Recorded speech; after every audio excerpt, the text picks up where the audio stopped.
Join me as we talk about the Miami Dolphins and their hazing problems with the team. Delta Force is headed to Mexico. The 200-foot statue of Jesus in front of the White House. Do we really have gold in Fort Knox? And wouldn't you like to get a Doge dividend with all that money they're finding? Stick around. Just might learn something.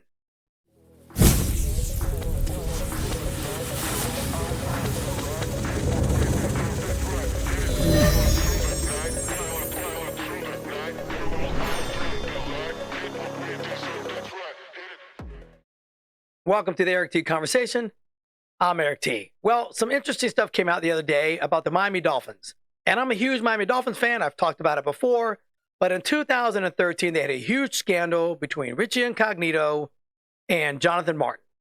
Now, Jonathan Martin was a second-year player out of Stanford who was an offensive lineman, and he was having a rough time in 2013. He was drafted in the second round in 2012. 2013 was his second year. And he was having a hard time. He wasn't making good plays. He was getting really upset and emotional. And Richie Incognito was another stellar, tough guy, offensive lineman on that same team.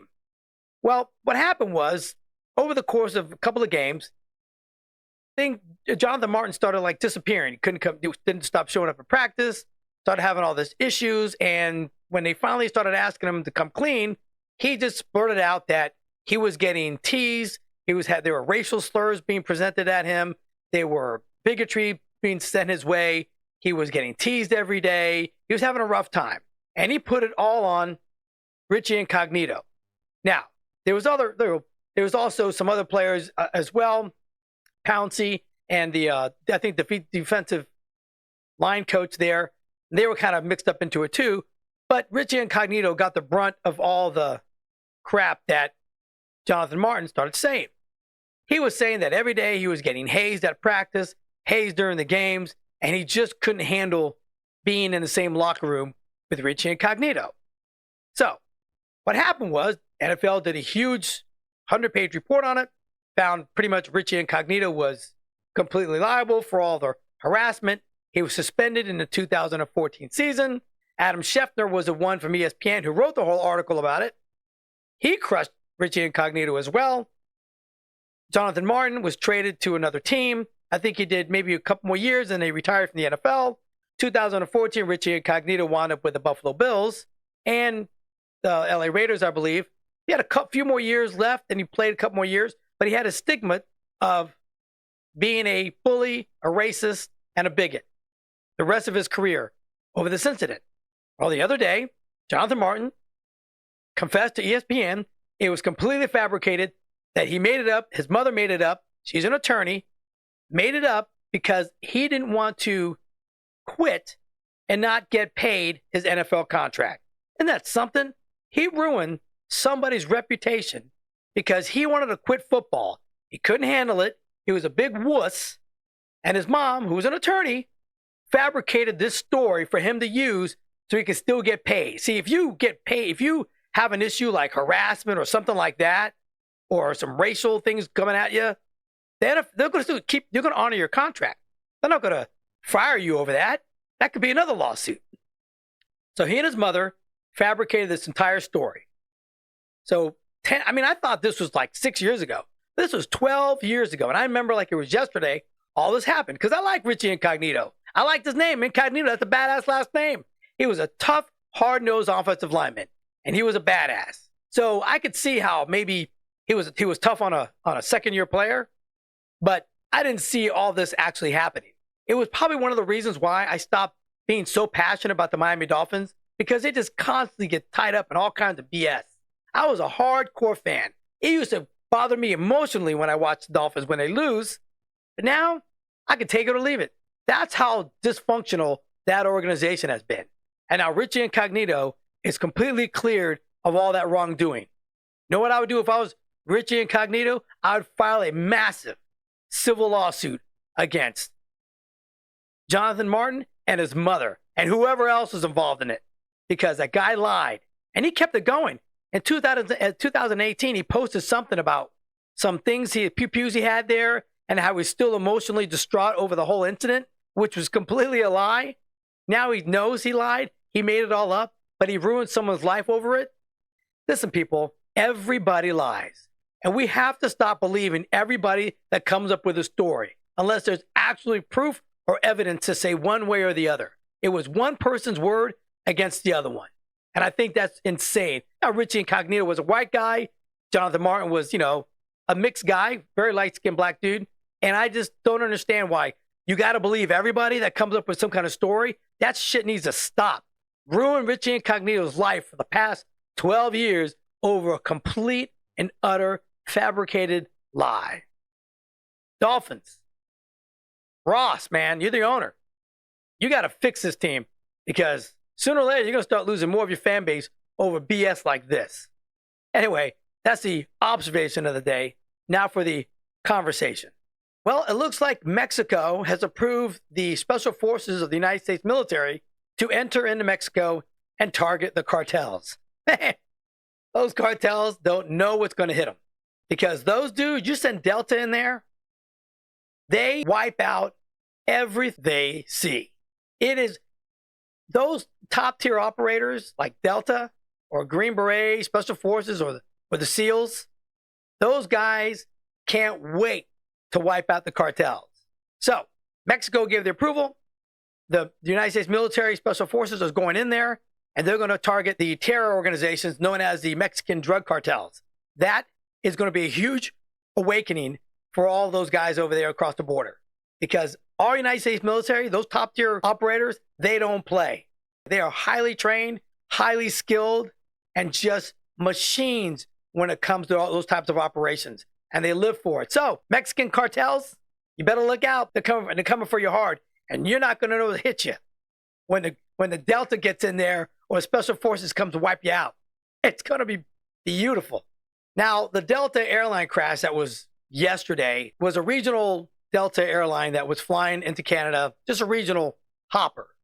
So I spoke to a 24-year retired Air Force pilot who was also a captain for Delta, and I had a little talk with him about the whole incident. And what he told me was the wind flag for that airport was fully erect. It had an extreme amount of wind and ice. And sometimes as a pilot, you just don't land. You go to another airport or you go to another direction. And that's the pilot's discretion. So the pilot that decided to fly into that airport with those types of conditions probably should have known better. So from what I heard from my source, that is complete pilot error flying like that. And he also told me that guys that do the regional hops don't have as many hours as like somebody does more international or larger area flights for the nation. So those kind of guys have a smaller amount of hours, compared to the guy that I was talking to had over 12,000 hours of flight time, compared to maybe somebody has 1,500, 2,000 flight hours. So that crash could have completely been avoided if the pilot would have paid more attention to the conditions of that, because when you're flying in, you're landing, and you get a gust of wind from a different direction, it's going to flip the aircraft, and that's exactly what happened. The guy I spoke to said, listen, people don't understand. We don't get paid as pilots unless the chalks are out and the airplane is moving. And once the airplane lands, that's when you stop getting paid. So they want to fly. They want to take off. They want to move along as much as possible.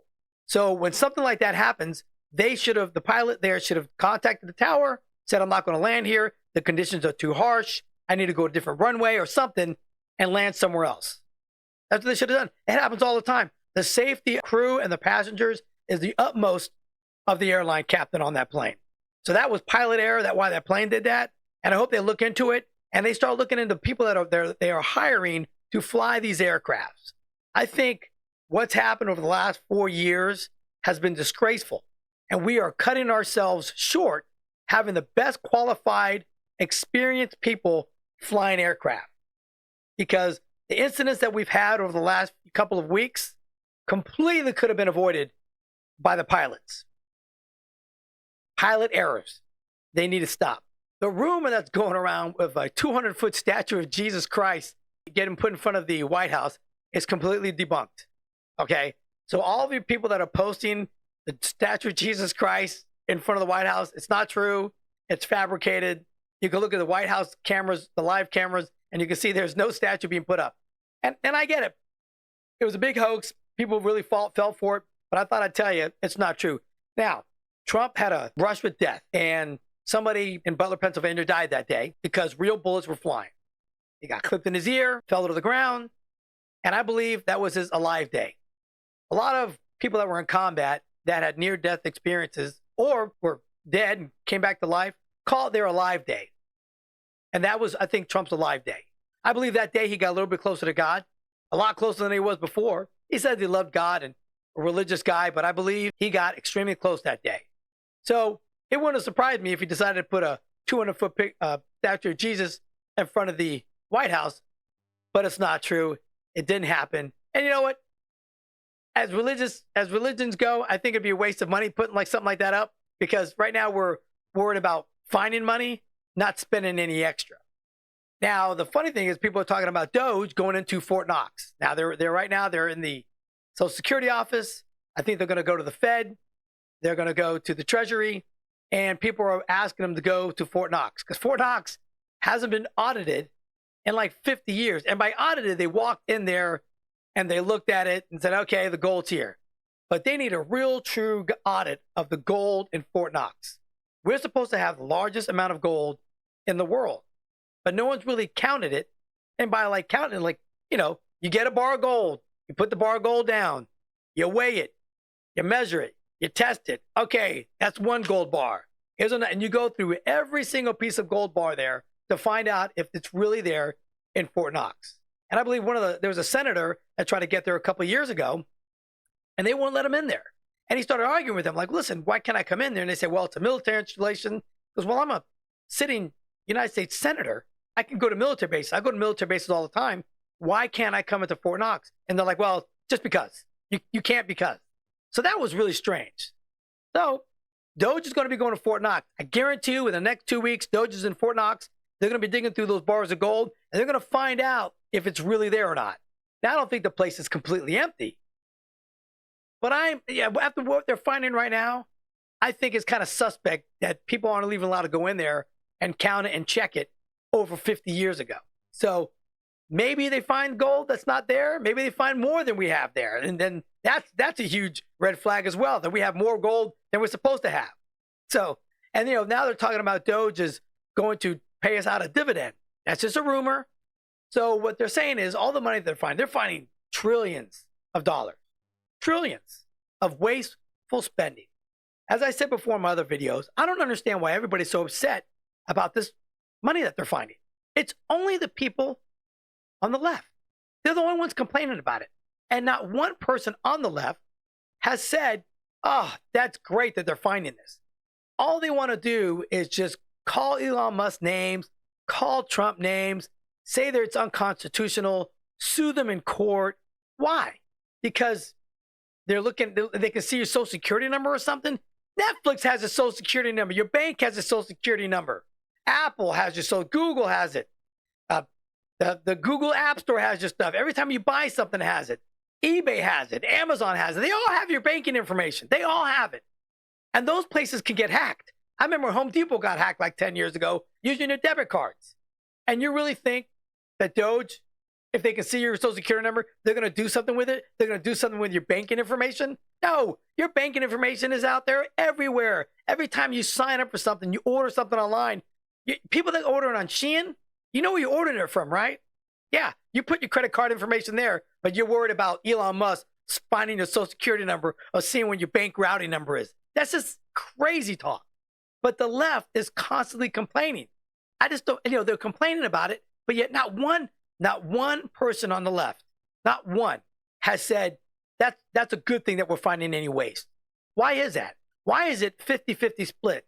The right is doing it, and the left, not one person, not one, has been speaking out saying it's about time we start finding this government waste.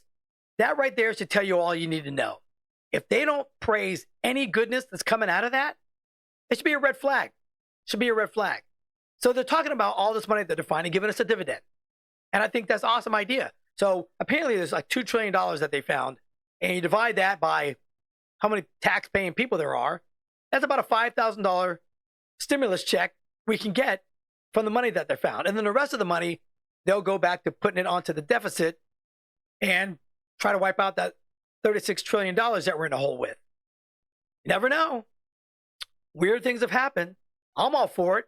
I think some of that government waste that we're finding certainly should come back to our pockets. And if you're on the left and you don't like that, it just blows my mind.